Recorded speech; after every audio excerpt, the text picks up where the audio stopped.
What is a simp? The definition generally refers to a submissive man who has no means of attracting women other than through idolizing and worshipping the women they are attracted to, and often supporting them emotionally and monetarily, without there being any mutuality. But to delve deeper into the significance of the simp, we must distinguish between two types of simps. One is the legitimate simp, who fits the definition. The other usage is a mere pejorative for men who do not despise women, an ironic definition in itself. Of the true simps, there are two varieties. One is engaging in an eternal form of sexuality. They embody the persona that Camille Paglia recognized in the poetry of William Wordsworth. Wordsworth's first principle is wise passiveness, a feminine receptivity opening us to nature. Reality is active, the poet contemplative, dominated by nature. The poem is a manifesto of sexual dissent, a withdrawal from the traditional masculine sphere of action and achievement.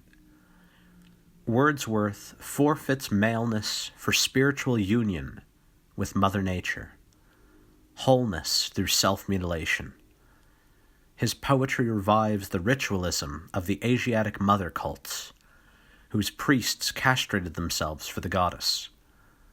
Sexual personae. This is the situation of the truest simp, who has given up all hope of sexual endeavors to blindly support the women who embody his lost mother. The other simp is of a completely different variety, one far less accepting of his state. He is a Machiavellian, manipulative, but submissive all the same, having never obtained an understanding of sexuality and relationships.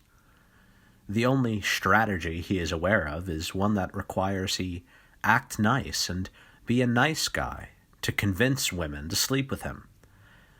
This is, of course, deeply unattractive, as both the man and woman are aware of the deception and profound sense of entitlement. This only leads to endless messaging, striving, and pathetic expressions of love, which never found a healthy way out. This is why the denial of nice guy texts leads to outbursts of impotent fury. One of the famous simp memes is that of the Mordecai Simp compilation, and the question of whether Mordecai, the regular show character, or Finn, the Adventure Time character, is the bigger simp. Through my previous definitions, it's clear that Mordecai is the manipulative simp, showing kindness only with an expectation of reward. Finn, however, is not even a simp. He expresses his love through the persona of hero, which allows him to have romances with several princesses in the show, a dynamic intercourse of personae that is absent in regular show. Another simp controversy is the question of iDubbbz' simphood. Is iDubbbz a simp? Yes and no. He is Schrodinger's simp.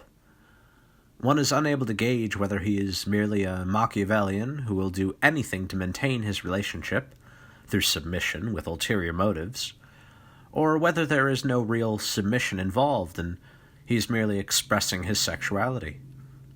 The problem arises in his apologia, where he defends himself from accusations of simphood. This is a huge mistake for any internet celebrity. In the cancel culture we reside in, one should never apologize or explain, never justify or make sense. Just say yes, ignore, and move on.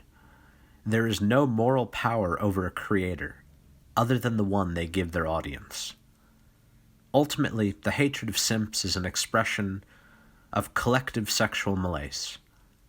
So many young men feel they are unable to experience romance and love, so they despise the simp, who is willing to degrade his own masculinity and still fail in their romantic endeavor.